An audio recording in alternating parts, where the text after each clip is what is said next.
So, what's up mga hindi ko alam? Itong vlog na to is magiging useful para sa lahat. Itong vlog ko na to is actually matagal ko na siyang alam, or sabihin na natin nasa trabaho ko siya dati. Papakita ko sa inyo kung paano maglinis ng aircon. Yung mga window type, tsaka yung mga ibang unit ng aircon. Alam ko din naman yun. Wow. Pero ito yung pinaka basic para makatipid din kayo sa pagpapaklining ng aircon. Pero pagdating sa mga check-up, wala, kamote ako dyan. So, tara, samahan niyo ako. So, ito yung unit ko ng aircon. Ano siya? Kelvinator siya na 0.5. Ano na to? Mahigit lampas na 1 year na hindi siya nalilinis.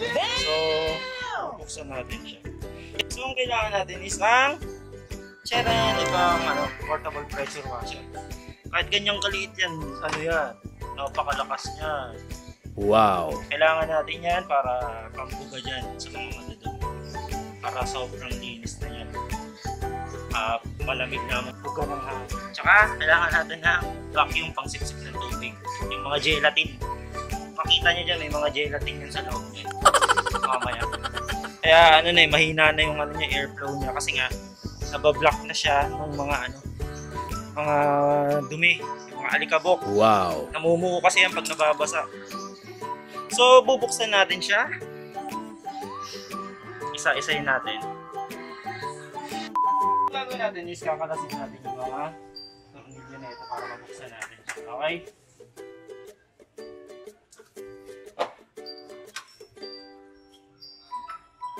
So, medyo matagal na siya.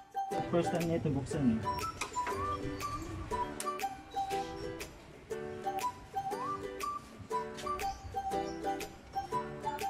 Mamaya kita mo maraming sobrang tornilyo dito pagbalik. Pag nagpa-cleaning ka na ito sa iba, kunyari, di ba? Nagpa-cleaning ka ng aircon. Depende sa singil yan, depende sa laki ng HP, or depende sa laki ng unit. Yung mga ganito kalaki yung 5 na mga 0.5, mga 500 na yan. So pag marunong ka maglinis ng sarili mong aircon, may menos gastos ka na. Wow! Pero wag mo sisirain yung aircon mo ha. Mas wala yung gastos na gagawa dito. Tatanggalin mo lahat ng tornilyo para mabuksan mo ito. Makikita niyo yung load na ito kung gaano. Tanggalin muna yung filter. So, ang dumi na ng filter. Mamaya nyo yung sa loob. May nakaplit kasi ito sa loob. So, kailangan. Ayan, next na.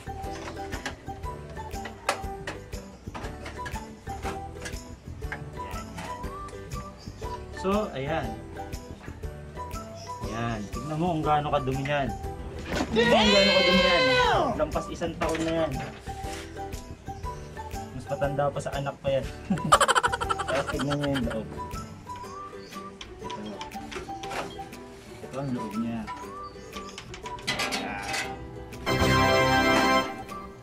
Very clean. Siyempre, tabi niya ito. Baka makapakan niya yan. It's over here. Yun. Ayan yung mga dumi. Ayan yung mga alikabok. Nagiging gelatin yan kasi once na nabasa yan, namumuo yan. Tapos paulit-ulit, nababasa na tutuyo, nababasa na tutuyo. Yan, nagiging gelatin yan. Yung coil pins niya, barado na. So, kailangan natin bugahan yan. Laki pala ng capacitor na ito. Magaling. Coil pin niya sa likod is okay pa naman. Medyo hindi pa naman sigurog. Yan. So, next na gagawin natin is babalutan natin yung mga wirings niya. Yung control para di mabasa. Kasi bubugahan natin yan. Tsaka be sure na balot yun. Para hindi masira. Let's go! Ang tatanggalin natin is ito yung babalutan natin kasi sa loob na ito nandyan lahat yung control na itong aircon. So kailangan natin siyang balutan bago natin bugahan yung unit. So, ihihiwalay natin siya dito sa loob. Tatanggalin natin siya, babaklasin natin siya. So, syempre, ito, tatanggalin mo to. Ito, sa ano to eh? Ano ba tawag dito? Basta yun na. Mga bobo! Basta ito, tatanggalin mo siya. Ito, tatanggalin natin ito. So, tatanggalin natin siya. Ihiwalay natin siya dito. Dapat marunong kayo magtanggal ng screw. Marunong din kayo magbalik. Kasi mamaya magkakaroon ng maraming sobra yan. Tanggalin natin tong styro. Diba? Ang linis, diba? Tanggalin natin yan. Ito yung importante na tatanggalin natin. Babalutan natin siya ng plastic. Para ano, hindi siya mapasukan ng tubig pag binugahan natin siya. Iba-iba ang itsura ng aircon. Pero isa lang naman ang importante dapat balutan ng plastic. Yung mga control nila. Yes, sir. Yun lang naman talaga dapat eh. Pero pag may depekto na yung nyo, aircon nyo, siyempre, yung technician na ang kailangan yung tawagin. Marunong lang ako maglinis pero di ako marunong mag-ayos. So, gawin natin is patutin muna natin ito. Hindi naman siya masisira. Don't worry. Tapos, kasama tong cord, babalot natin yan. Kailangan to yung plastic. Kailangan fold dapat yan. Nakabalot na ng dalawang plastic yan. Ayan o, tignan nyo kung gaano kadumi yung unit. Ano to? Yan yung nagpapahina ng airflow ng aircon. Wow! Ayan. Yung mga ang gelatin na to. Tingnan nyo guys oh. Yan mga gelatin na yan. Yan nagpapahina ng ng airflow ng aircon. Kaya kailangan linisan 'yan. Pero depende rin naman sa paglilinis kung yung yung environment ninyo is unlike katabi ng kalsada. Ang recommended yan monthly that nililinis yan kasi hihina talaga yung airflow ng aircon ninyo. So umiiyak yung anak ko. So sisimulan natin ikabit yung pressure washer. Yeah. And next ikakabit natin isang nozzle. Nozzle ba nozzle? Alam ko nozzle eh. Ayan.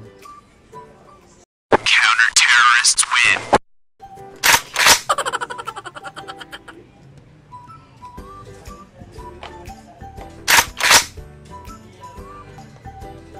I'll take care of it.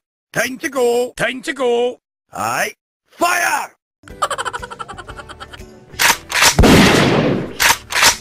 A few inches later. Ito siya. Check natin kung bumabaril ba.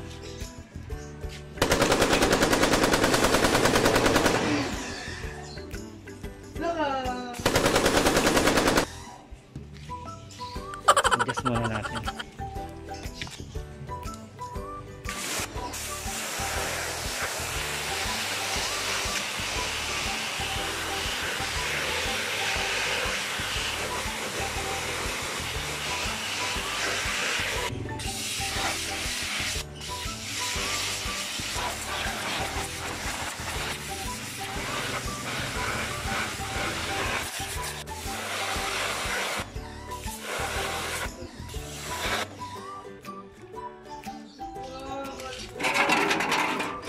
Kaya hindi na natin kinover yung motor niya kasi shield type naman siya. So okay lang yun. Wow!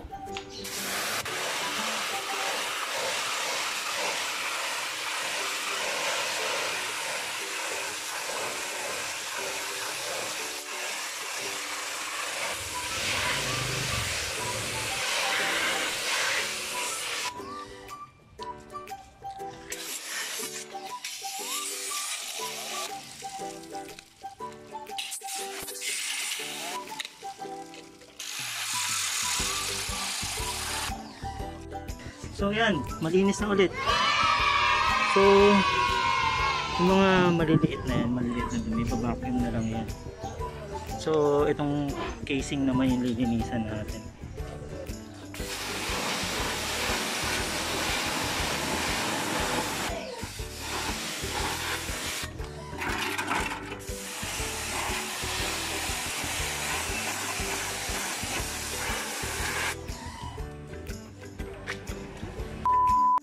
So, dito na ulit tayo. Ayan, malinis na siya. So, kaya pupunasan na lang yan yung mga maliliit na yan. Tatanggalin natin yung balot ulit. Kasi a-assemblein na lang natin ulit.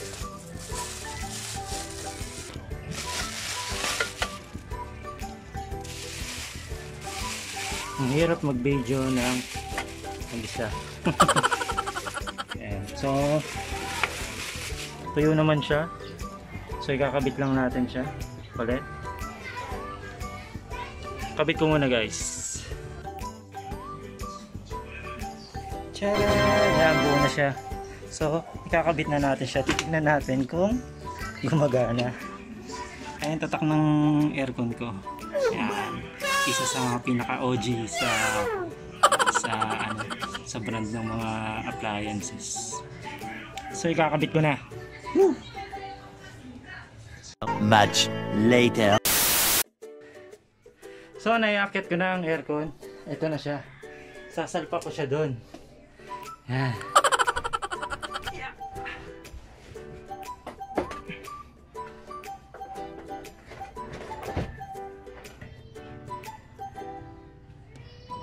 So tapos punasan natin to. Siyempre punasan natin to kasi basa. Okay. Tatry natin kung umaandar pa. Pag hindi umandar, yari tayo kay Aling Julia.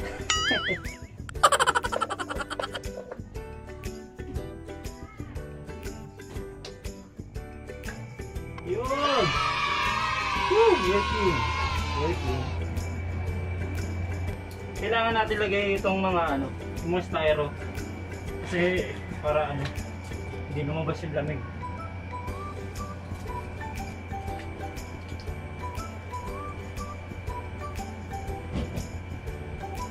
So okay na. Woo! So syempre hindi ko magagawa yun kundi dahil sa Samless air conditioning. Isa sila sa sa dahilan kung bakit ako natutong maglinis ng aircon. Kasi naging part ako ng team na yon. So guys, kung sino gusto magpalinis ng aircon na just contact or message nyo lang ako. Linis lang hindi repair. Yun lang ang kaya ko kamuti tayo sa repair. So maraming salamat guys. Sana may natutunan kayo. Sana may natutunan kayo kahit paano. Basang-basa na ako ng pawis. Sana may natutunan kayo kahit paano sa vlog natin na makulit lang. Tsaka shoutout nga pala sa mga kaibigan ko dyan, X-Genesis, Pagpa, Dance Troupe, Fatima University. Shoutout nga pala kay kay Vince or Binar na nagpahiram ng pressure washer na portable. So, masarap na naman tulog natin ito. So, yeah. Signing out. Peace!